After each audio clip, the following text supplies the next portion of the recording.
Hi అండి, అందరికీ welcome back to our channel Madhu educational hub. ఈ వీడియోలో ఏపీడిఎస్సి 2025లో ఎస్జిటి వాళ్ళకి వచ్చినటువంటి మ్యాథ్స్ బిట్స్ అయితే డిస్కస్ చేద్దామండి. జూన్ 17th మార్నింగ్ షిఫ్ట్లో ఎస్జిటి వాళ్ళకి వచ్చినటువంటి మ్యాథ్స్ పేపర్ ఇది. సో ఈ బిట్స్ అన్నీ కూడా టెట్ అండ్ డిఎస్సికి యూజ్ అవుతాయి. సో వీడియోని ఎండ్ వరకు చూడండి. వీడియో కనుక మీకు నచ్చినట్లయితే తప్పకుండా లైక్ చేయండి, షేర్ చేయండి, సబ్స్క్రైబ్ చేయండి. ఫస్ట్ క్వశ్చన్, క్రింది వాటిలో సత్యం కాని ప్రవచనాన్ని గుర్తించండి. ఇందులో సత్యం కాని ప్రవచనం ఆప్షన్ 3, ఒక సంఖ్య యొక్క ప్రతి గుణిజం ఆ సంఖ్యకు సమానం లేదా తక్కువగా ఉంటుంది అనేది సరైనది కాదు. ఒక సంఖ్య యొక్క కారణాంకాల సంఖ్య అనేది పరిమితంగా ఉంటుంది. ఒక సంఖ్య యొక్క గుణిజాల సంఖ్య అనంతం. ఇచ్చిన సంఖ్య యొక్క ప్రతి కారణాంకం ఇచ్చిన సంఖ్య కంటే తక్కువ లేదా సమానంగా ఉంటుంది. నెక్స్ట్ 1, 88² మరియు 89² మధ్య గల పూర్ణ సంఖ్యల సంఖ్య. సో ఇక్కడ n² ఇది n+1² రూపంలో ఉంది. సో ఈ విధంగా ఇచ్చినప్పుడు ఫార్ములా మనం 2n అనేది యూజ్ చేయాలి. సో ఇక్కడ 88²ని n² అని అనుకోవచ్చండి. సో ఇక్కడ 89² అంటే 88+1² అని అర్థము. సో n వాల్యూ 88 కాబట్టి ఇక్కడ 2n అంటే 2 × 88. సో 88 × 2 చేస్తే మనకు 176 అయితే వస్తుంది. సో ఈ రెండింటి మధ్య గల పూర్ణ సంఖ్యల సంఖ్య ఆప్షన్ 2 176. నెక్స్ట్ 1, ఒక త్రిభుజంలోని కోణాలు 3:4:5 నిష్పత్తిలో ఉంటే అతి పెద్ద అతి చిన్న కోణాల మధ్య తేడా ఎంత? సో ఫస్ట్ ఒక త్రిభుజంలోని కోణాల మొత్తం మనందరికీ తెలుసు 180 degrees. ఇక్కడ కోణాల నిష్పత్తి ఇచ్చారు 3:4:5 అని. సో వీటిని మనం 3x 4x 5x అనుకుంటాం. కోణాల మొత్తం కాబట్టి యాడ్ చేయాలి. 3x + 4x + 5x = 180. సో ఇవన్నీ మనం యాడ్ చేస్తే మనకు 12x అయితే వస్తుంది. So 12x = 180, x = 180/12. 6 2 = 12, 6 3 = 18, 6 0 = 0. Next 2 1 = 2, 15 = 30. So x value మనకు 15 అయితే వచ్చిందండి. ఇక్కడ అడిగినది అతిపెద్ద మరియు అతి చిన్న కోణాల నిష్పత్తి. ఇందులో అతిపెద్ద కోణం 5x. సో 5 × 15 75 అయితే వస్తుంది. నెక్స్ట్ అతి చిన్న కోణం 3x అవుతుంది. 15 3 = 45. సో ఈ రెండింటి మధ్య భేదం 75లో నుంచి 45 సబ్ట్రాక్ట్ చేస్తే మనకు 30 అయితే వస్తుంది. So answer is option 3 30 degrees. Next 1, కొంత మొత్తంపై 5% సాధారణ వడ్డీ రేటుతో 3 సంవత్సరాలకు చెల్లించిన వడ్డీ 450 రూపీస్ అయితే అసలు ఎంత? సో ఇక్కడ formula I = PTR/100. So I అంటే వడ్డీ 450. సో 450 = అసలు P అంటే అసలు కాబట్టి అదే మనం కనుక్కోవాలి. P × T అంటే time 3 years, R rate of interest 5%/100. So ఇప్పుడు మనకు కావాల్సింది ఓన్లీ P కాబట్టి ఈ 100 అనేది ఇటు సైడ్కి పోతే మల్టిప్లై చేస్తుంది. ఈ 3 × 5 అనేది ఇటు సైడ్కి వస్తే భాగిస్తుంది. So P = 450 × 100/3 × 5. సో ఇక్కడ 5 1 = 5, 5 9 = 45, 5 0 = 0. నెక్స్ట్ 3 1 = 3 3 = 9, 3 0 = 0. ఇక్కడ 30 ఉంది, ఇక్కడ 100 ఉంది. 100 × 30 3000. సో అసలు ఎంత అంటే ఆప్షన్ 1 3000 రూపీస్. నెక్స్ట్ 1, VF మరియు Eలు వరుసగా బహుముఖ పలకముల యొక్క శీర్షాలు, ముఖాలు మరియు అంచుల సంఖ్యను సూచించిన వాటి మధ్య సంబంధం. Answer option 3 F + V = E + 2. Next 1, ఒక సమాంతర చతుర్భుజంలో ఆసన్న కోణాల నిష్పత్తి 4:5 అయినా ఆ సమాంతర చతుర్భుజంలో చిన్న కోణం కొలత. సో ఒక సమాంతర చతుర్భుజం తీసుకుంటే అందులో ఆసన్న కోణాల మొత్తము 180 డిగ్రీస్. సో ఇక్కడ ఆసన్న కోణాల నిష్పత్తి 4:5 అన్నారు. So 4x + 5x = 180. ఇక్కడ 9x = 180 అవుతుంది. x = 180/9. 9 2 = 18, 9 0 = 0. సో x వాల్యూ 20 అండి. సో ఇక్కడ చిన్న కోణం కొలత అన్నారు. ఇందులో చిన్న కోణం 4x కాబట్టి 4 × 20, 24 = 80 కాబట్టి answer option 4 80 degrees. Next one, కింద ఇవ్వబడిన భుజాలలో లంబకోణ త్రిభుజాన్ని ఏర్పరచనివి. Do not form the right angle triangle. So ఇందులో లంబకోణ త్రిభుజాన్ని ఏర్పరచని కొలతలు ఆప్షన్ 3 అండి. సో దీన్ని మనం ఏ విధంగా కనుక్కోవాలి అంటే కర్ణము స్క్వేర్ = భుజము స్క్వేర్ + భుజము స్క్వేర్ ఈ ఫార్ములా వేసుకొని మనం కనుక్కున్నట్లయితే ఇందులో లంబకోణ త్రిభుజాన్ని ఏర్పరచని కొలతలు అయితే తెలుస్తాయి. ఫర్ ఎగ్జాంపుల్ 3 4 5 తీసుకుంటే కర్ణం అనేది 5 అవుతుంది. సో 5² = 3² + 4². 5² అంటే 25, 3² 9, 4² అంటే 16. సో 16 + 9 25 అండి. సో ఇక్కడ కర్ణం 25, ఇక్కడ భుజాల కొలతలు రెండు యాడ్ చేస్తే 25 వచ్చింది కాబట్టి ఇది లంబకోణ త్రిభుజాన్ని ఏర్పరుస్తుంది. సో ఇందులో ఏర్పరచినది ఏది అంటే 8 12 13. నెక్స్ట్ వన్, ఎల్ ఎం మరియు ఎన్లు ఒక తలంలోని 3 రేఖలను సూచిస్తాయి మరియు L is perpendicular to M, M is perpendicular to N అయితే సో ఇక్కడ ఎల్ ఎం ఎన్లు ఒక తలంలో 3 రేఖలు అయితే L is perpendicular to M. So ఈ ఎల్ అనేది ఎంకి లంబంగా ఉంటుంది. సో ఇది ఎం అనుకుంటే ఇక్కడ ఉన్నటువంటి ఈ లైన్ అనేది ఎల్ని ఇండికేట్ చేస్తుంది. Next M is perpendicular to N. So ఈ ఎం అనేది ఎన్కి లంబంగా ఉంటుంది కాబట్టి సో ఇది ఎన్ అవుతుందండి. సో ఎం అనేది ఎన్కి లంబంగా ఉంది. ఈ విధంగా ఉన్నప్పుడు ఇక్కడ ఇచ్చినటువంటి ఆప్షన్స్లో ఏది రైట్ అవుతుంది అంటే ఇప్పుడు ఈ ఎల్ నెక్స్ట్ ఎన్ ఈ రెండు కూడా ప్యారలల్గా ఉన్నాయి కాబట్టి ఆప్షన్ 1 అనేది ఆన్సర్ అవుతుంది. L is parallel to N.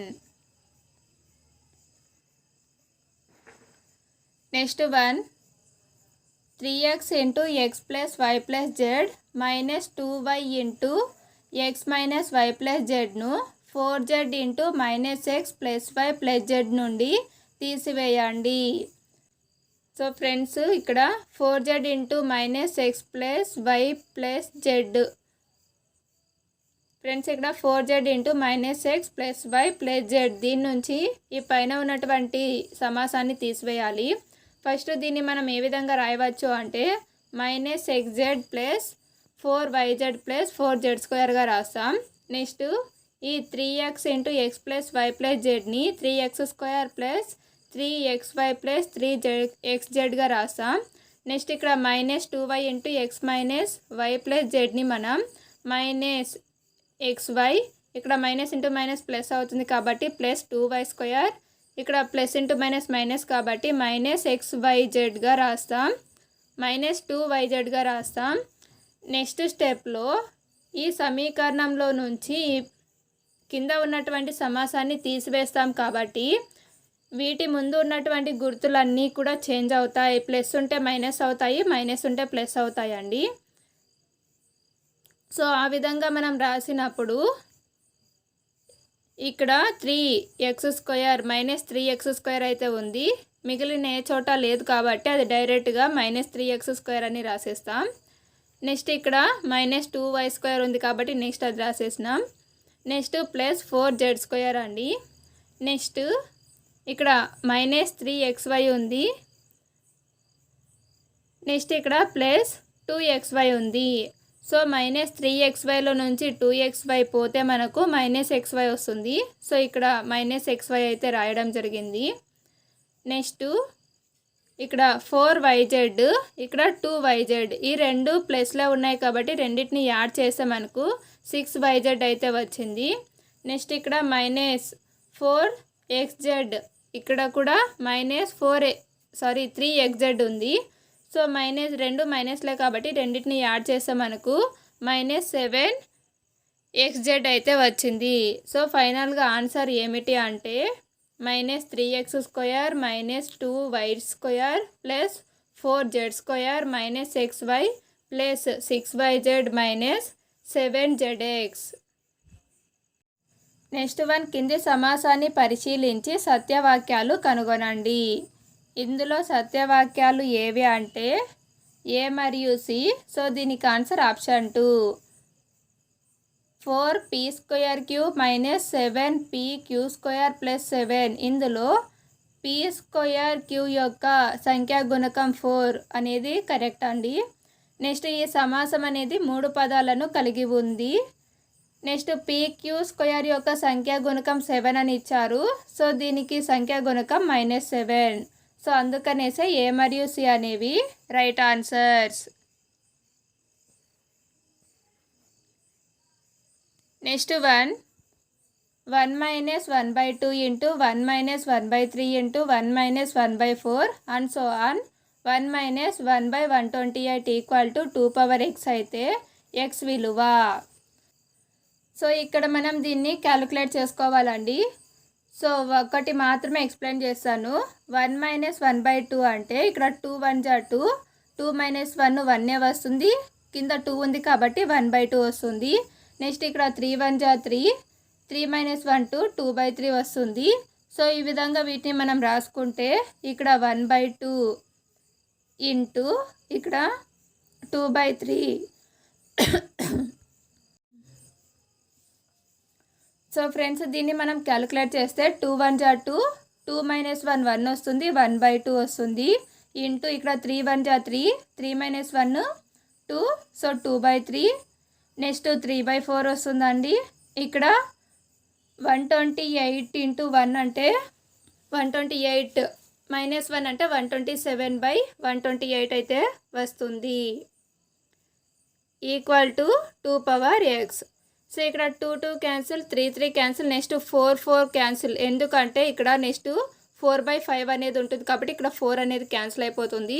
So ఈ విధంగా ఇక్కడ డౌన్ సైడ్ 127, అప్ సైడ్ 127 వస్తుంది కాబట్టి ఇవి కూడా క్యాన్సిల్ అయిపోతాయి.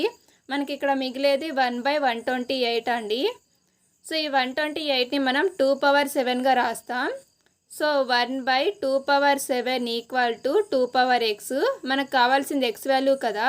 ఈ 2/7 అనేది పైకి వచ్చినప్పుడు 2⁻−7 అవుతుంది. So 2⁻−7 = 2x. సో ఇక్కడ x వాల్యూ ఎంత వస్తుంది అంటే -7. సో దీనికి ఆన్సరు ఆప్షన్ 4 -7. నెక్స్ట్ 1, కింది చతురస్రాల అమరికను గమనించండి. ఈ అమరికను చేయడానికి అవసరమైన అగ్గిపుల్లల సంఖ్యను తెలిపే నియమము. ఇక్కడ n అనేది ఒక చరరాశి. సో దీనికి ఆన్సరు ఆప్షన్ 1 అండి, 3n + 1. సో ఫస్ట్ n ప్లేస్లో 1 పెట్టుకుంటే 3 × 1 + 1 చేస్తే మనకు 4 అయితే వస్తుంది. నెక్స్ట్ n ప్లేస్లో 2 పెట్టుకుంటే 3 2 6, 6 + 1 7 అయితే వస్తుంది. n ప్లేస్లో 3 పెట్టుకుంటే 3 3 9, 9 + 1 10 అయితే వస్తుంది. సో ఇక్కడ ఏ నియమం అంటే 3n + 1 అనేది ఆన్సర్ అవుతుంది. నెక్స్ట్ 1, కింది వాటిలో సరికానిది. సో ఇక్కడ ఇచ్చినటువంటి వాటిలో సరికానిది ఆప్షన్ 2.